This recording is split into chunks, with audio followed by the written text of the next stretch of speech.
Weche manyien mwaseko nigi lakseche gi biko obedo gi thuolo mar mondo mi walos kode kochokono pacha jopiny kendo wadhi nyime. Komiti ma chano iko mar Ramogi Odinga yango ni nyasi mar miye luori biro bagi kiny paw tuke manyayo. Jakom komiti no mabende en jalup jatend piny Kenya Kindiki emo yango mano ka okwayo oganda mondo mi onya kwe kinde lamono mibiro bagi kanisa mar Anglican kendo ibiro tele gi jatend piny Kenya William Ruto.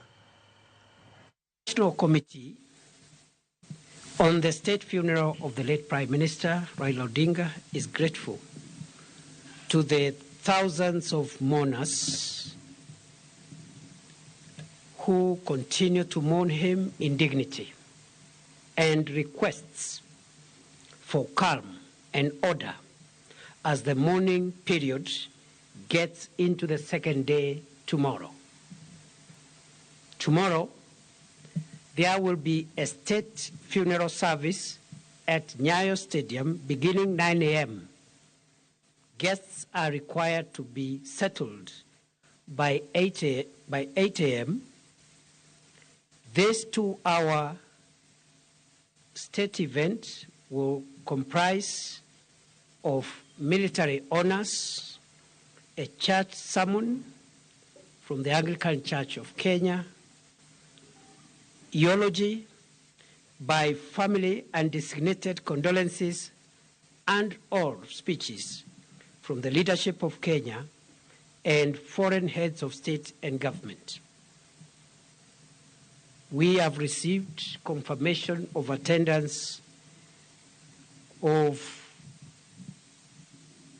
a fairly significant number of foreign heads of delegations at the highest level, and we have also received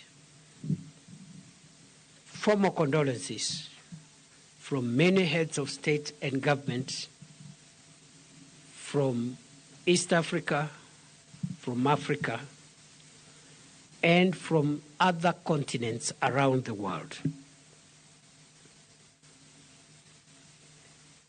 There will be a public viewing of the remains of the late Prime Minister Raila Odinga after that state event. And therefore, those who want to continue mourning our departed leader have no cause to worry.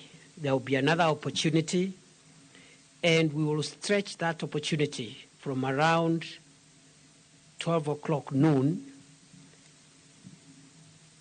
to as far as possible to give the highest number of mourners an opportunity to mourn and pay their last respects to their departed leader. The next briefing will be done tomorrow, Friday 17th of October 2025 at 6:30 p.m. here. And as Kenyans are aware, the government has declared tomorrow a public holiday to allow Kenyans to mourn the late Prime Minister Raila Odinga more conveniently. We have the apologies of the co-chairman of the National Funeral Committee, National State Funeral Committee of the late Raila Odinga, Senator Dr. Oburu Oginga, who is away in Siaya, but is represented by his sister, Dr. Wenwa Akinyi Oginga, who is here, together with the other family members here, whom I announced yesterday. That is all for now. We thank you and wish you a good night, and see you tomorrow